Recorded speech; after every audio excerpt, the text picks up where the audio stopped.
चलो भाई, तो इसी प्रकार का एक मॉड्यूल का क्वेश्चन है हमारे पास. Let us take up that. Here they are saying Ajay of Mumbai consign to Vijay of Delhi. तो चलिए अब आप मेरे साथ करें. सेम टाइप का क्वेश्चन है और अब रिपीट होगा, तो आपको उसका पैटर्न समझ आ जाएगा. अजय और विजय, ठीक है, ओके. ना, इन्होंने इनको सामान भेजा. consigned to Vijay of Delhi, goods to be sold at invoice price which represent 125% of cost. तो वापस से यहाँ से यहाँ गुड्स गए हैं. ओके, नाउ कह रहा है Vijay is entitle to a commission. बढ़िया है. कितना commission? 10% on sales at invoice price and मतलब एक और कमीशन प्लस 25%. वही सेम बात आ रही है. एनी एक्सेस मतलब जितने का बेचा इनवॉइस प्राइस के ऊपर, तो जितना इनवॉइस प्राइस के ऊपर बेच दिया वो एक्स्ट्रा जितना कमा के उन्होंने दिया उसका 25%. फिर कह रहे हैं एक्सपेंसेस रहे जो अजय ने किए हैं 10,000 रुपये के, वो यहाँ आ गए. Expenses of consignor. Account sales मिली और पता पड़ा सेल 1,00,000 रुपये की हो चुकी है, तो यहाँ सेल्स हुई है 1,00,000 की. उसके बाद जो कितने पोर्शन की है, 75% सामान सेल हो गया. सेलिंग एक्सपेंसेस उन्होंने किए 8,000, तो वो हमने यहाँ लिख दिया सेलिंग एक्सपेंस 8,000, ये हम उनको रीइम्बर्स कर देंगे. फिर कह रहे हैं 10% सामान 12,500 का लॉस बाय फायर, तो फायर 10% सामान कितने का? 12,500 का. 12,500 क्या लेते हैं अपन? IP. आगे कह रहे हैं इंश्योरेंस कंपनी से 12,000 मिल गए. बढ़िया बात है, उसका कुछ नहीं करना. Vijay remitted the balance in favour of Ajay, तो जो भी बचा वो यहाँ पे रेमिट हो गया. रेमिट, ठीक है. तो इतना कुछ है और फिर हमें कंसाइनमेंट स्टॉक निकालना है. तो let us go and at least prepare our basic format. So here I prepare the format. ठीक है.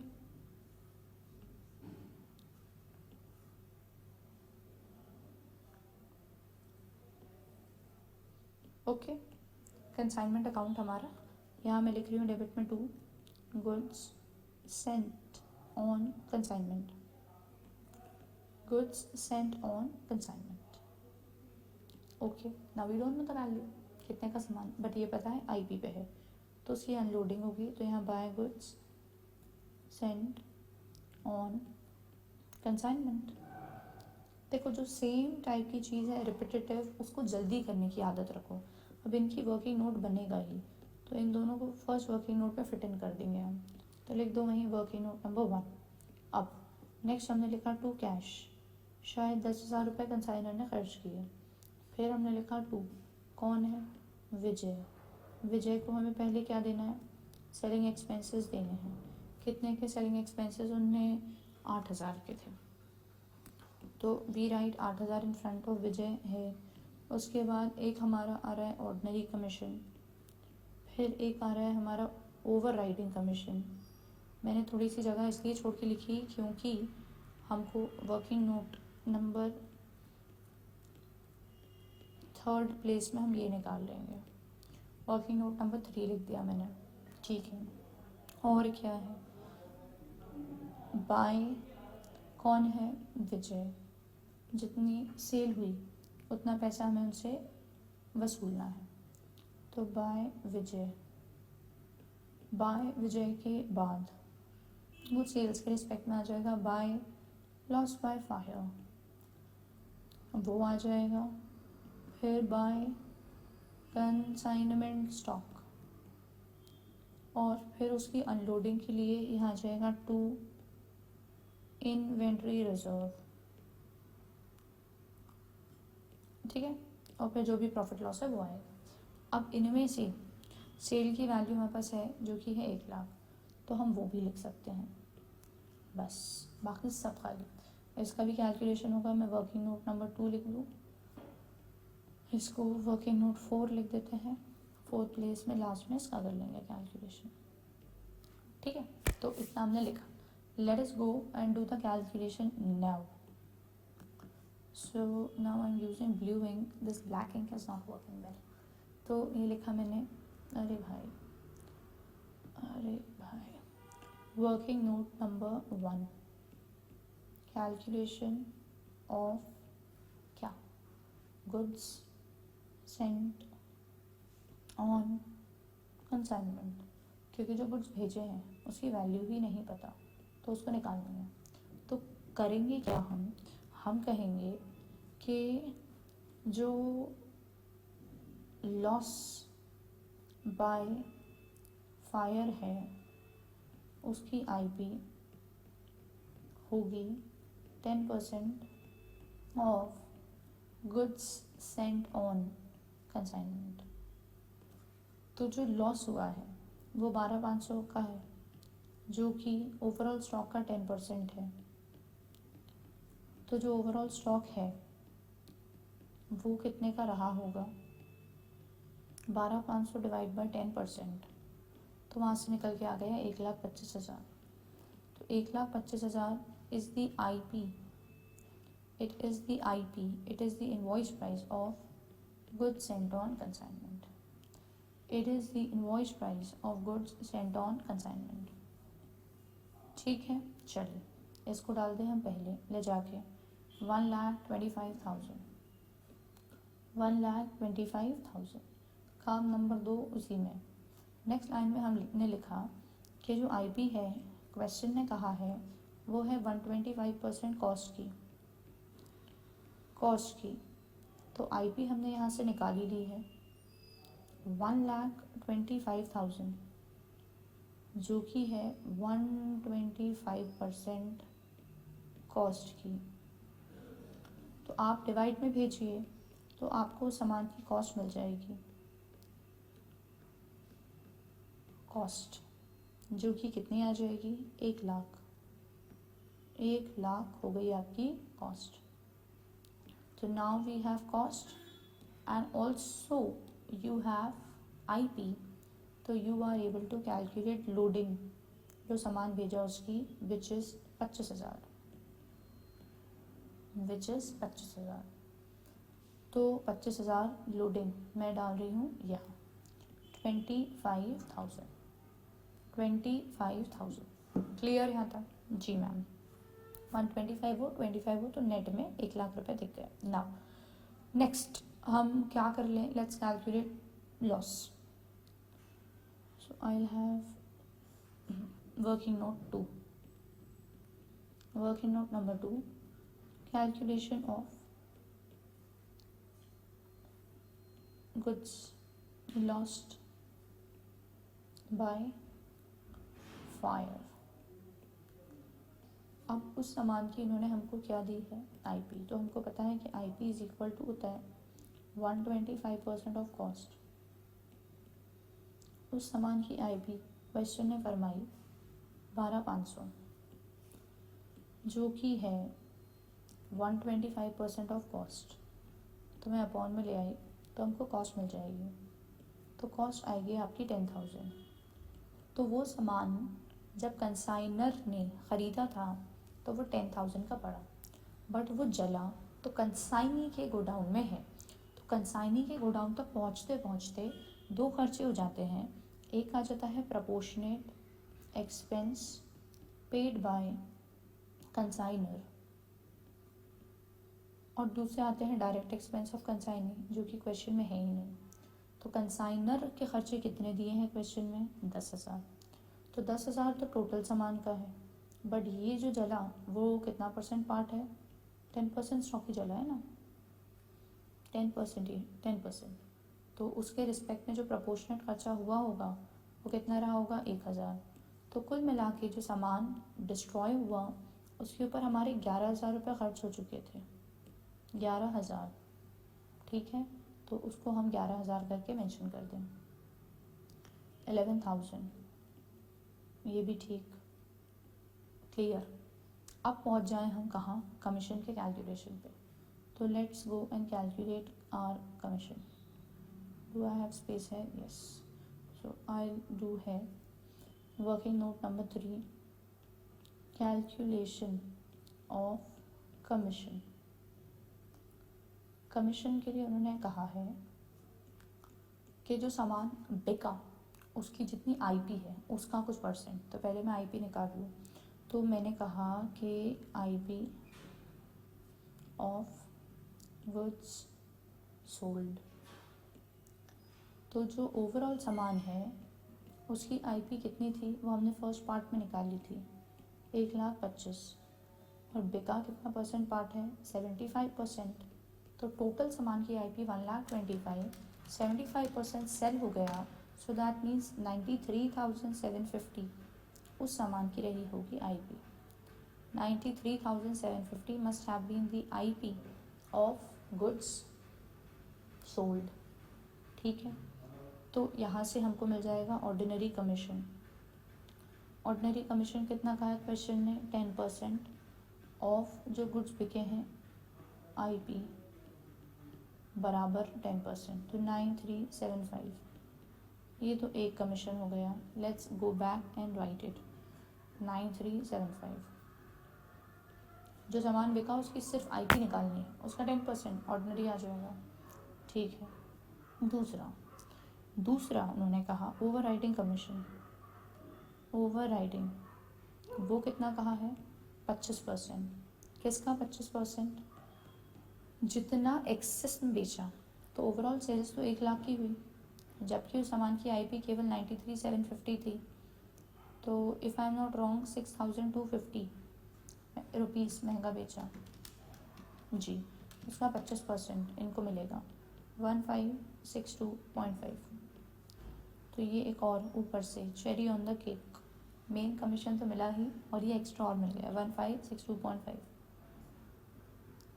1562.5 टोटल करो तीनों चीज़ों का और बाहर लिख दो 9375 वो 8,000 और ये, तो ये आ गया कितना 18,937.5। You can round it off, no worries, you make it 8 will do. So third working note also done. ठीक है, नाउ थर्ड तक done, let's have fourth working note and calculate your stock. तो working note number 4, calculation of consignment stock. तो हम क्या करें, सबसे पहले तो मैं यहाँ साइड में लिख रही हूँ 100% सामान में से 75% सामान हो चुका है सेल और 10% सामान जल चुका है, तो बचा कितना सामान है 15%। ठीक है, तो हम जाके उस 15% सामान की कॉस्ट निकाल लें। तो कॉस्ट कितनी आएगी 15% सामान की। ओवरऑल सामान की कॉस्ट हमने फर्स्ट वर्किंग नोट में निकाली थी 1,00,000 आई थी, तो जो 15% है अनसोल्ड उसकी कॉस्ट कितनी हो जाएगी 15,000। इसमें क्या ऐड करना है हमको, प्रपोर्शनेट एक्सपेंस। तो जो कंसाइनर है उसने 10,000 रुपये पूरे सामान के लिए खर्च किए, तो 15% निकाल लिया हमने, वो कितना आ गया 1,500। तो ये सामान के ऊपर आज तक खर्च कितना हुआ है 16,500, तो ये इसकी एक्चुअली कॉस्ट है। हमको इसमें क्या ऐड करना है, लोडिंग। तो लोडिंग हमको एक्चुअली निकालना पड़ेगी। यहाँ तक तो हम पहुँच गए, अब लोडिंग निकालना है। 2-4 लाइन छोड़ के या साइड में आप कर लीजिए कि जो आईपी है वो था 125%, यानी तो ऐसे ना करते हुए I can do it like IP was, overall सामान का आईपी कितना था 1,25,000, हाँ या ना, ओवरऑल सामान का 1,25,000, तो अनसोल्ड का आईपी उसका 15%, तो 1,25,000 का 15% मतलब 18,750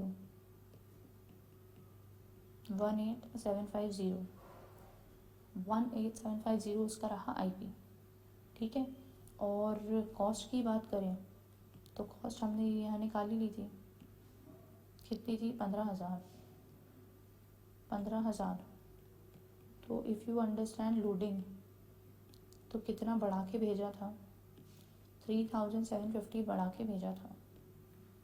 3750 बढ़ाकर भेजा था। ठीक है, ये समझ आई बात। ओवरऑल जो सामान था वो 125 था, उसका 15% अनसोल्ड है, तो जब उसको भेजा था तो इतनी आईपी पे भेजा था, और उसकी ही कॉस्ट, ओवरऑल सामान की कॉस्ट थी 1 लाख, तो 15% की 15,000, तो था 15 का, बट भेजा था 1875 का, तो इतना बढ़ा के भेजा था। तो अब जब हमको इनवॉइस प्राइस निकालनी है तो इतना ही इसमें ऐड कर देंगे, 3750,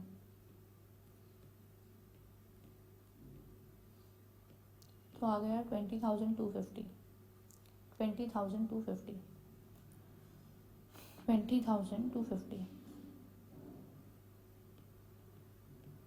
और लोडिंग कितनी 3750,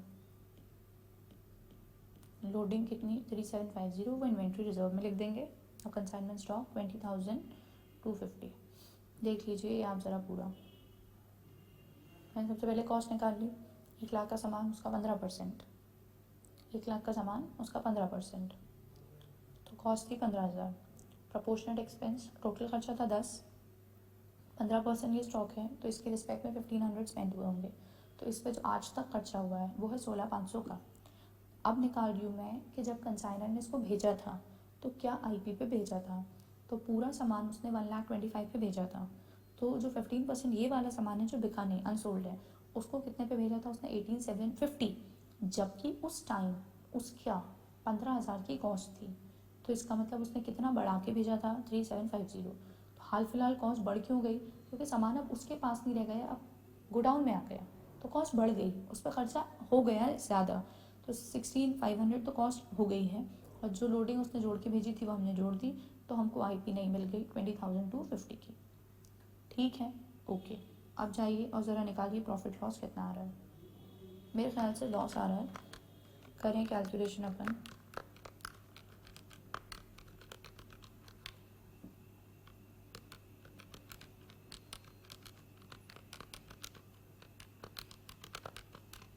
जी हाँ, देयर इज़ अ लॉस, यहाँ लिखिए by profit and loss account, profit and loss account 1437.5, you can round it off, no problem. This question मैंने पिछले क्वेश्चन में ही मार्क करवा दिए थे 3 स्टार, वही सेम बात यहाँ है, पर आप ये अगर समझ जाएं कि दोनों क्वेश्चंस का पैटर्न डिक्टो सेम, यहाँ तक का परसेंट नहीं बदल रहा है, 125% है तो वही है, लॉस 10% है तो वही है, बच रहा 15% है तो वही है, सो दे आर क्लोज वैल्यूज। तो आपको ये वाले प्रकार के क्वेश्चन को लास्ट में, ऑफकोर्स मैं यूजुअली जब क्लास में करवाती हूँ तो व्हाट माई स्टाइल इज, ये क्वेश्चन में टेकअप नहीं करती, मैं पहले पूरा पढ़ा देती हूँ, और एक राउंड जब हो जाता है फिर मैं दूसरे चैप्टर्स करवाने लगती हूँ, और जब तक बच्चों ने 1-2 बार रिविजन कर लिया होता है then I take it up, but as I am recording the lecture right now, तो वो 2 पार्ट्स में पॉसिबल है नहीं, तो I am recording it right now, but don't worry और don't be under pressure like what is this happening.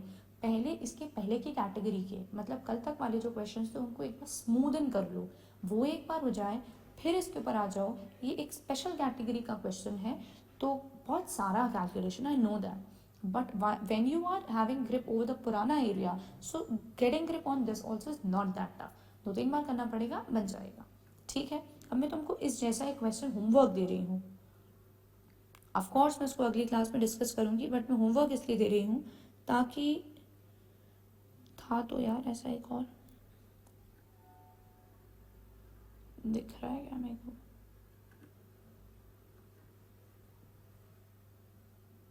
अभी तो नहीं दिख रहा। I think there was one more question of this type. Yes, this is the question. This has come in some exam. Yes. You can take a screenshot from here itself. Need not know कि कौन से exam का था. You just take a screenshot. It has come for 10 marks already. Again, similar style of question. So you take a screenshot and I'll discuss the same in the next class with you. But make sure पहले वाला area strong हो, थोड़ा सा यहाँ वो लगे तो दूसरे चैप्टर्स को पढ़ लो, और जब वो स्टार्टिंग से कल लास्ट लेक्चर तक का एक बार ग्रिप आ जाए तो फिर इसको कर लेना। ठीक है, चलो, thank you so much, take care, bye bye.